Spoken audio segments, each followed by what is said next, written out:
Hola, les saluda Julio Guzmán. El objetivo del presente video es explicar la unidad 3 del curso de Pequeños Huertos Saludables. Esta unidad trata sobre la siembra y trasplante y los contenidos que veremos será la siembra, los sustratos, las semillas, épocas y técnicas aplicables a esta unidad. Vamos a iniciar esta presentación indicando qué son las semillas. Debes entender por semilla una unidad de propagación sexuada que utilizan los vegetales para poder colonizar nuevos territorios. Para nosotros una semilla es una unidad de material biológico que nos permite iniciar los procesos productivos en nuestros cultivos. Estas semillas en general tienen un embrión, que es una planta en miniatura que una vez que se le dan las condiciones adecuadas a la semilla, se reactiva el crecimiento de esta en base a un endosperma, que es un material nutritivo que permite la reactivación de esta planta en miniatura. Para la extracción de la semilla, siempre debes considerar que en lo posible se haga de plantas madres sanas, ya que muchas enfermedades se traspasan desde la planta madre a la semilla.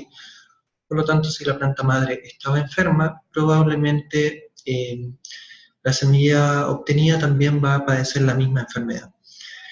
Existen dos tipos de frutos, los frutos carnosos, como por ejemplo el tomate, o los frutos secos, como el caso de las legumbres.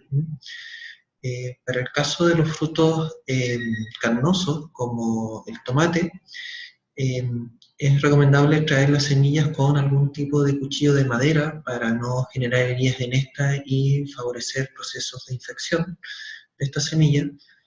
Y en el caso específico de semillas como el tomate que tengan esa especie de mucílago que las rodea, es recomendable lavarlas para sacarlo, ya que esas sustancias están ahí para impedir la germinación de la semilla, ya que a la planta no le resulta viable que una semilla germine dentro de una fruta. Para los frutos secos es recomendable usar una especie de arnero o criba que separe las semillas del material seco que no resulta útil en el proceso de propagación. Para las semillas de frutos carnosos es bueno secarlas a semisombra, y una vez que se hizo este proceso de secado, guardarlas en una bolsa de papel en un lugar seco. En la figura se puede ver el proceso de limpieza de frutos secos. En cuanto a la preparación de semillas, una vez que se va a realizar la siembra, es recomendable hacer un pregerminado. El pregerminado en el fondo es dar un estímulo a la semilla para que se inicie el proceso de reactivación del crecimiento del embrión, al cual llamaremos germinación. Esto puede ser a través del estímulo de la hidratación, en donde es recomendable que se coloque la semilla en agua a 30 grados Celsius durante 2 horas, se puede hacer en un termo, o en caso de no disponer de un termo con agua temperada, se puede hacer en aguas sin temperar, pero por un periodo de tiempo mayor, en este caso 20 horas. El método del agua también permite en algunas semillas como los maíces y porotos separar semillas viables de las no viables. Se asume que las semillas viables son más pesadas al tener mayor cantidad de material nutritivo, por lo tanto van a irse al fondo. En cambio las semillas que carezcan de material nutritivo van a ser más livianas, por lo tanto van a flotar, y estas últimas se deben descartar.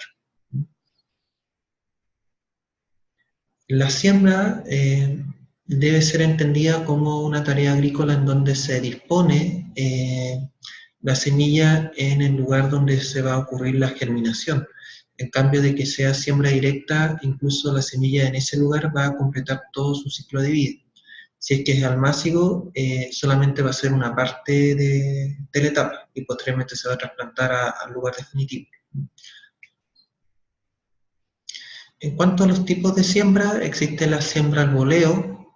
Acá la distribución de la semilla es completamente al azar. El suelo debe estar preparado, eso sí, para poder hacer la siembra. Se recomienda un suelo mullido y húmedo. Y una vez que se distribuyó esta semilla al azar, se tapa, puede ser con algún rastrillo. Se ocupa para plantas ornamentales, plantas medicinales como la menta, el poleo y el toronjil melisa. hemos dicho que puede usar para algunos cultivos como el trigo, por ejemplo. Tiene la desventaja de que como no es una distribución uniforme, pueden haber pedazos que queden muchas semillas y sectores en donde queden muy pocas semillas. En cuanto a las herramientas que se tienen que ocupar para hacer una siembra, por ejemplo, al voleo, que fue la que anteriormente vimos, son bastante sencillas de adquirir en el comercio establecido. Se pueden nombrar a modo de ejemplo algunas como una carretilla, rastrillos, azadones, palas, regadera y algún pulverizador para aplicar algún biopreparado o en caso de haber algún tipo de problema fitosanitario. El otro tipo de siembra que vamos a ver es un sistema de siembra directa, pero en línea. Acá la diferencia que tiene con la siembra al voleo es que aquí sí existe una distribución mucho más ordenada de la semilla en hileras, como se puede ver en las figuras que están en el PPT. Tanto hay una distancia entre hileras como sobre la hilera. La hilera se entiende como la línea de plantación o la línea de siembra en este caso. El criterio para colocar las distancias depende del tamaño de la planta que va a ser resultante de la semilla que se está sembrando. Entre más grande sea la planta, mayor va a ser la distancia entre las líneas y de la semilla sobre la línea. Todo lo que sea semilla grande, por ejemplo maíz, poroto, son aptas para colocar en este método de siembra en línea. Y en lo posible por siembra directa. En lo que es almácigo y trasplante, la diferencia que tiene con el método anterior de siembra directa es que acá se coloca una porción muy reducida de suelo, como se puede ver en la figura 8 del cajón, en donde se prepara esta superficie pequeña de suelo bajo condiciones ideales para favorecer la reactivación del crecimiento del embrión, o sea, la germinación. Y una vez que la planta alcanza un cierto tamaño, por ejemplo 3 a 4 hojas verdaderas, se saca con mucho cuidado, tratando de no dañar tanto las raíces, y esta planta se coloca en el lugar definitivo de su plantación. La característica de este método es que la raíz va desnuda, como se puede ver en la imagen de la lechuga. En cambio, en el método que vamos a ver ahora, es un método por almácigo y trasplante, pero a raíz cubierta. Entonces, acá, cuando ya la planta tenga entre 3 a 4 hojas verdaderas, no va a salir con la raíz desnuda, sino que va a salir con un pan de tierra, ya que se realiza en un contenedor. Y este contenedor se llena con un sustrato, en el cual después se coloca una semilla por cada contenedor y posteriormente se tapa. Aparte del índice de cosecha del número de hojas verdaderas, es importante de vez en cuando sacar una planta junto con el pan de tierra y ver cuánto de la superficie de este pan de tierra ha sido utilizado por las raíces. Si es que más del 80% de la superficie del contenedor ha sido ocupado por las raíces, es recomendable hacer el trasplante, o sea, colocar la planta en el sitio definitivo donde se va a desarrollar, objeto de favorecer el crecimiento, porque ya prácticamente la raíz colonizó todo el suelo. Por lo tanto, si se deja más tiempo en ese sustrato, la planta no va a seguir creciendo. Este método es aplicable a todos los tipos de cultivos, pero es especialmente recomendable para los zapallos y sandías, porque como tienen la hoja grande, el sistema de almácigo y trasplante a raíz desnuda no sirve. O sea, para todo lo que sean plantas de hojas grandes, no es recomendable un sistema de almácigo y trasplante a raíz desnuda. ¿Dónde se tiene que hacer un almácigo? En lo posible en un lugar que tenga semisombra, que esté protegido de los animales, cerca de una fuente de agua, y las épocas las vamos a ver en el último PPT de esta presentación. Existen básicamente hortalizas de estaciones cálidas y hortalizas de estaciones frías, entendiendo las primeras como plantas de verano y las segundas como plantas de invierno. También hay algunas que se pueden establecer durante todo el año. ¿Cuáles son las funciones de los suelos y los sustratos? En general, el suelo sustrato tiene como fin ser reservas de nutrientes, ser reservas de agua, también tener una reserva de oxígeno para favorecer el intercambio gaseoso, las raíces respiran. También tiene que permitir el anclaje de la planta al sustrato, y también es importante que el sustrato permita su tratamiento objeto de disminuir patógenos. Entendemos por patógeno todo aquello que puede causar daño o enfermedad. En relación a los sustratos, vamos a ver dos de naturaleza orgánica. El primero es la turba, que se puede ver en la figura 12. Esta turba en el fondo tiene un origen en los pantanos. Es un musgo que está parcialmente descompuesto y se caracteriza por tener muy buenas características de retención de agua, de aireación y de fertilidad. También tienen sustancias únicas que estimulan el crecimiento, por lo tanto es un muy buen sustrato. Otro sustrato que es más común y de menor costo es el compost. Incluso se puede hacer en forma casera con residuos orgánicos de las cocinas, en donde esta materia orgánica, bajo condiciones específicas de humedad y temperatura, se favorece una descomposición aeróbica, en donde se obtiene un producto que es similar al de la figura 13, que en el fondo se caracteriza por ser un sustrato de liberación lenta de nutrientes, y como el proceso de descomposición de estos restos orgánicos libera temperatura, presenta muy pocas semillas de maleza viables. También favorece la infiltración del agua.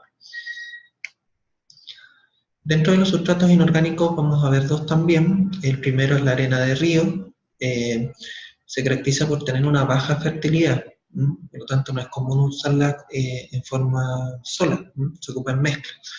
El aporte que hace la arena a la mezcla es favorecer el drenaje, o sea, la evacuación de los excesos de agua. En cambio, la perlita es un sustrato que comparte la característica positiva de la arena de tener un buen drenaje, pero también retiene una buena cantidad de humedad. Por lo tanto, se puede usar también tanto en mezcla con los sustratos orgánicos anteriormente vistos, o también se puede usar por sí misma, o sea, usar solamente perlita como sustrato. El trasplante, como habíamos hablado anteriormente, se realiza una vez que se cosecha el almácigo, ya sea raíz desnuda o raíz cubierta. Es importante que se realice o temprano en la mañana o al atardecer, a objeto de evitar que se presenten altas temperaturas, lo cual genera mayor estrés en las plantas. Es importante que el suelo en el cual se va a realizar el trasplante sea un suelo suelto, húmedo y mullido, ¿ya?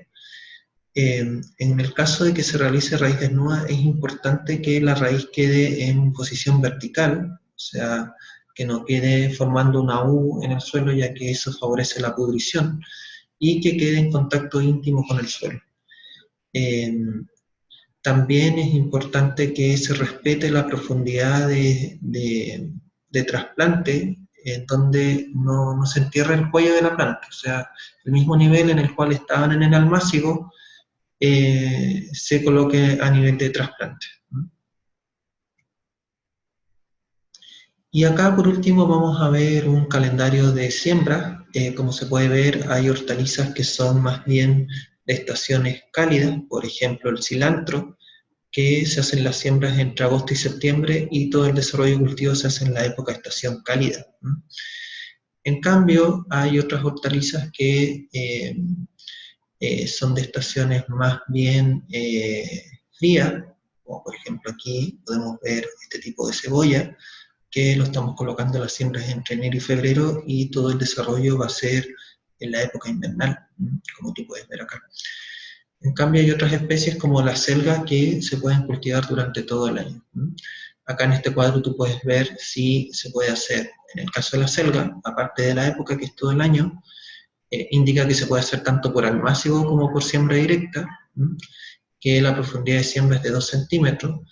En relación a la profundidad de siembra, tú debes considerar que en general el tamaño de la semilla se multiplica por 3, y eso es la profundidad de siembra a la cual se podría establecer esa siembra, en cuanto a profundidad. También te da la distancia de plantación y el tiempo requerido desde la siembra hasta la cosecha. y esto está para todas las hortalizas que se puede ver en el PPT. Una vez visto este cuadro, damos por terminada esta presentación. Espero que haya sido de utilidad y se agradece el tiempo de poder ver esta presentación. Muchas gracias.